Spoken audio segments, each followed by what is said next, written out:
அனைவருக்கும் வணக்கம்.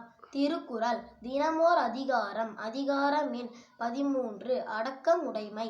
அடக்கம் அமருள் உய்க்கும் அடங்காமை ஆறிருள் உய்த்து விடும். காக்க பொருளா அடக்கத்தை ஆக்கும் அதனினுங் கில்லை உயிர்க்கு.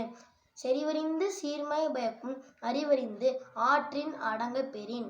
நிலையில் திரியா தடங்கியான் தோற்றம் மலையினும் ஆன பெரிது. எல்லார்க்கும் நன்றாம் பணிதல் அவருள்ளும் செல்வர்க்கச் செல்வம் தகைத்து. ஒருமையுள் ஆமைபோல் ஐந்தடக்கல் ஆற்றின் எழுமையும் ஏமா புடைத்து. யாகாவா ராயினும் நாகாக்க காவாக்கால் சோகாப்பர் சொல்லிழுக்கப் பட்டு. ஒன்றானும் தீச்சொல் பொருட்பயன் உண்டாயின் நன்றாக தாகி விடும். தீயினால் சுட்டபுண் உள்ளாறும் ஆறாதே நாவினால் சுட்ட வடு. கதம்காத்துக் கட்டடங்கள் ஆற்றுவான் செவ்வி அறம்பாக்கும் ஆற்றின் நுழைந்து. நன்றி.